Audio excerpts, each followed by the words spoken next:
اس پر بھی بحث کر لو، اس پر بھی بحث کر لو، اس موضوع پر عمل کب کرنا ہے؟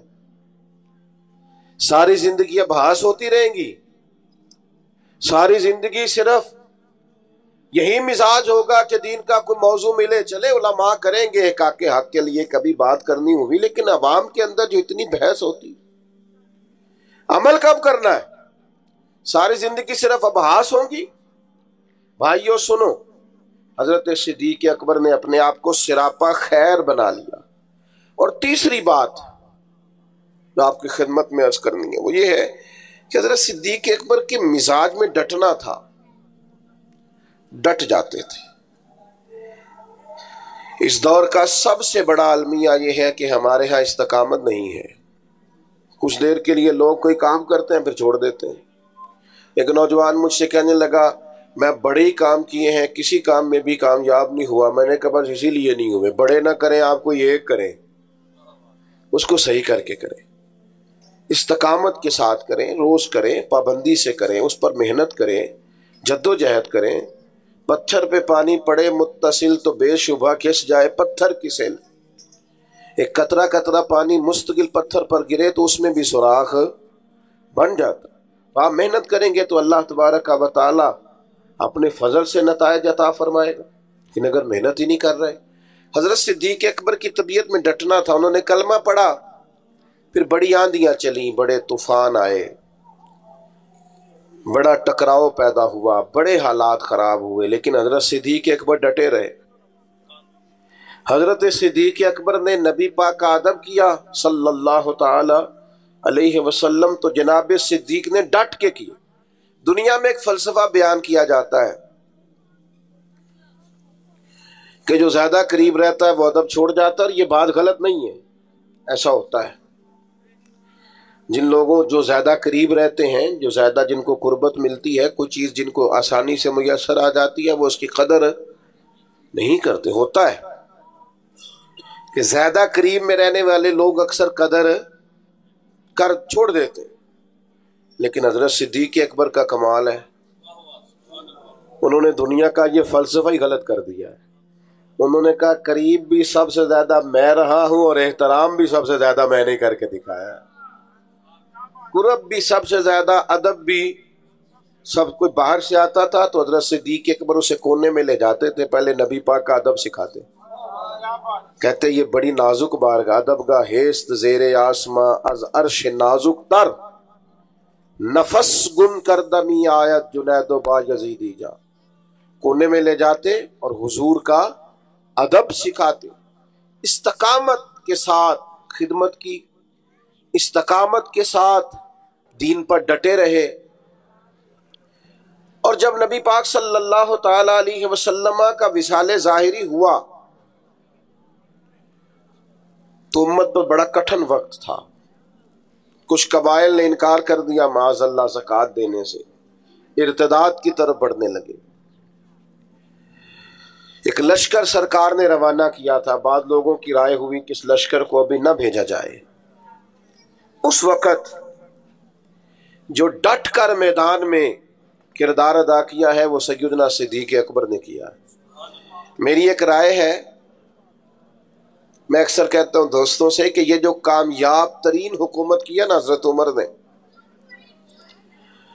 مضبوط ترین خلافت کی ہے، اور بڑا ڈٹ کے انہوں نے کارہائے نمایاں سر انجام دیے، تو اس کے پیچھے بھی کردار سیدنا صدیق اکبر کا ہے۔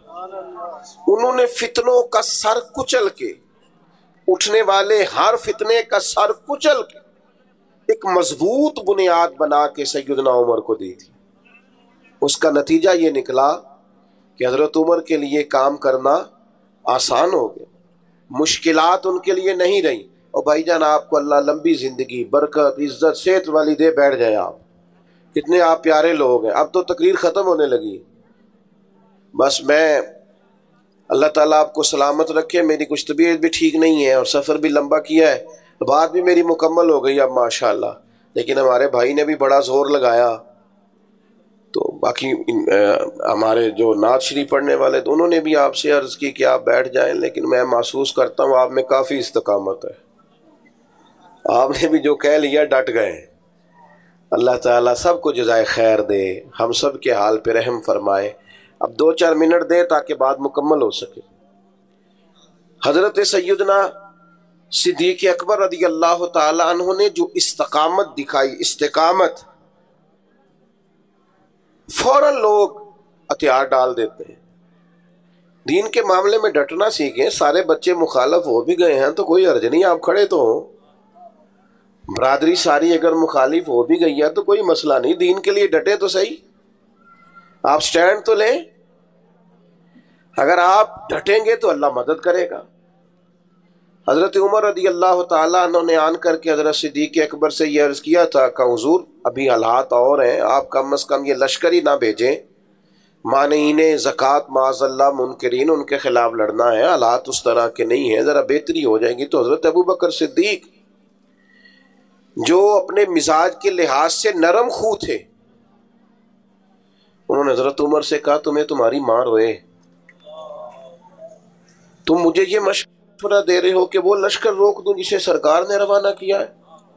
فرمانے لگے میں مدینہ منورہ میں اکیلا بھی رہ گیا اور جنگل کے درندے آ کے مجھے نوچنے بھی لگے تو میں تنہا مقابلہ کروں گا، لیکن وہ لشکر ضرور جائے گا جسے مدینے والے محبوب نے روانہ کیا۔ یہ استقامت، یہ ٹھہرنا، ذرا کھڑے ہونا۔ اچھا کئی دفعہ ایسا ہوتا ہے وقتی طور پر حالات موافق نہیں ہوتے، حالات کی نبض دیکھ کر نہیں چلنا چاہیے، کتاب و سنت کا حکم دیکھ کر چلنا چاہیے۔ حالات موافق نہیں ہیں تو کیا ہوا، ہم حق چھوڑ جائیں گے؟ استقامت ایک نعمت ہے۔ سیدہ عائشہ صدیقہ رضی اللہ تعالی عنہ بیان فرماتی ہیں کہ نبی پاک علیہ السلام نے فرمایا اللہ کو وہ عمل زیادہ پسند ہے اگرچہ تھوڑا ہو پر روز ہو، استقامت کے ساتھ، اس کے اندر کسی قسم کی کمی نہ کی جائے، وہ عمل اللہ تبارک و تعالیٰ کو زیادہ محبوب اور زیادہ پسند ہے۔ تو بھائیو ہمیشہ ان 3 باتوں پر ضرور عمل کریں۔ ایک تو حق جب مل جائے تو پھر اسے چھوڑنا، قبول کرنا ہے اسے۔ دوسری بات یہ کہ دین جب قبول کر لیا تو پھر دین کی ساری خیر پر عمل کریں، پھر جد و جہد کریں، پھر کوشش کریں کہ جو نیکی ملے اسے جلدی سے کر گزریں۔ ہمارے ہاں بہت سارے کام ہوتے ہیں ہم کر سکتے ہیں لیکن ہم توجہ نہیں کرتے، ہمارا وقت ضائع ہوتا ہے۔ نبی پاک علیہ السلام نے فرمایا صبح جب دن چڑھتا ہے تو دن اعلان کرتا ہے آج آیا ہوں، آج کے بعد نہیں آؤں گا، جو عمل کرنا ہے کر لو، تو خیر کر لیں جتنی ہو سکتی۔ اور تیسری بات اور اہم اور بنیادی اور کلیدی بات یہ کہ دین کے مسئلے میں استقامت دکھائیں، کھڑے ہوں، ڈٹ جائیں۔ آپ حق پر کھڑے ہوں گے تو اللہ مدد فرمائے گا۔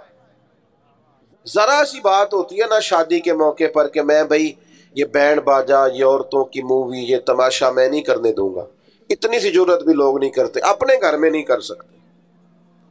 وہ جو سب کو دین نافذ کرنے کی بات کر رہے ہوتے ہیں وہ اپنے گھر کے اندر اتنا نفاذ نہیں کرا سکتے۔ ویسے کوئی دوست ملنے آئے تو ڈرائنگ روم میں آئے گا، مووی والے کو اجازت ہے، وہ سب بیویوں کے بیچ گھوم رہا ہے، معاذ اللہ۔ ہمیں خیال ہی نہیں آ رہا کہ اتنا بڑا ہم بربادی والا کام کر رہے ہیں۔ پہلے تو کچھ شادیوں پہ جانے کا موقع ملتا تھا تو مردوں عورتوں کے بیچ ایک پردہ لگا دیا جاتا تھا، اب تو چند شادیوں کے بارے میں خبر ملی تو پردہ بھی اٹھ گیا ہے، اب سب اکٹھے بیٹھتے ہیں۔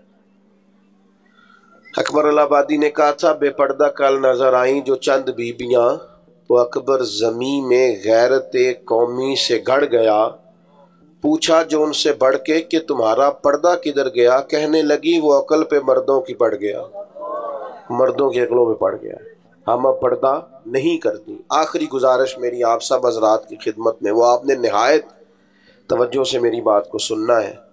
صحابہ اور اہل بیت کے معاملے میں اپنے آپ کو حساس بنائیں، کسی شخص کی کسی کمزور بات کو کبھی نہ سنیں۔ حضور کے جمیع صحابہ وہ سارے آسمان ہدایت کے ستارے ہیں، اور میرے اعلیٰ حضرت فرماتے ہیں نبی پاک کی نسل میں ایک ایک بچہ نور کا ہے، تیری نسل پاک میں ہے بچہ بچہ نور کا، تو ہے عین نور تیرا سب۔ اس کمزوری سے بچیں۔ ہم نے ان کی پیروی کرنی ہے کہ ان پر بحث کرنی ہے؟ ہمیں تو کہا گیا تھا ان کی پیروی کریں۔ آپ نے کبھی دیکھا ہے کہ اسٹوڈنٹ کلاس میں بیٹھے ہوں، ٹیچر پڑھانے کے لیے آئے تو وہ کہے کتابیں کھولیں، تو ٹیچر جواب میں کہے جناب، وہ شاگرد جواب میں کہیں کہ آپ یہ بتائیں کہ آپ کی تعلیم کتنی ہے؟ یہ شاگرد کو اجازت ہے کہ وہ کھولتا پھرے؟ وہ کہے جناب آپ بی اے ہیں تو بی ایڈ بھی ہیں کہ نہیں، اور اگر بی ایڈ بھی ہیں تو بتائیے کہ آپ سفارش پہ ہیں کہ میرٹ پہ ہیں؟ یہ سوال کرنے کی اجازت دیتا ہے ٹیچر؟ وہ کہتا ہے تو کتاب کھول اور سبق پڑھ، تو سبق پڑھ۔ یہ مجھ سے پوچھیں گے، ہیڈ ماسٹر صاحب پوچھیں، پرنسپل صاحب پوچھیں، تو کون ہے؟ تو شاگرد ہے؟ تو بھائی صحابہ کے مشاجرات میں پڑھنے کی اجازت نہیں ہے۔ ہم نے تو ان سے فیض لینا ہے، ہم نے تو سیکھنا ہے، ہم نے تو دیکھنا ہے کہ صداقت سیکھنی ہے تو آؤ دروازہ ابو بکر پر، عدل سیکھنا ہے تو آؤ دروازہ فاروق اعظم پر، شرم و حیا، وزاداری، حسن سیکھنا ہے تو آؤ نا سیدنا عثمان غنی کی بارگاہ میں آؤ، اور اگر ڈٹ کر جینا سیکھنا ہے، شجاعت سیکھنی ہے، فقاہت سیکھنی ہے، علم سیکھنا ہے، معرفت سیکھنی ہے تو آؤ سیدنا مولا علی کے دروازے پر۔ تو یہاں سے تو پانا ہے، سیکھنا ہے۔ ہم ابحاث میں الجھے ہوئے ہیں، اور پاک باز لوگوں کے بارے میں معاذ اللہ تعالیٰ ایسے لوگوں کی باتیں سنتے ہیں جو لوگ ہمارے دلوں میں وسوسہ اندوزی کرتے ہیں۔ تو میرے عزیز بھائیوں، حساس ہو جائیں اس مسئلے میں، تقوی کے ساتھ ان لوگوں کی زندگی کو لیں۔ اتنا بڑا خوبصورت اجتماع اللہ اپنی بارگاہ میں قبول کرے۔ آخر دعوانا الحمدللہ رب العالمین۔ سلام ہوگا۔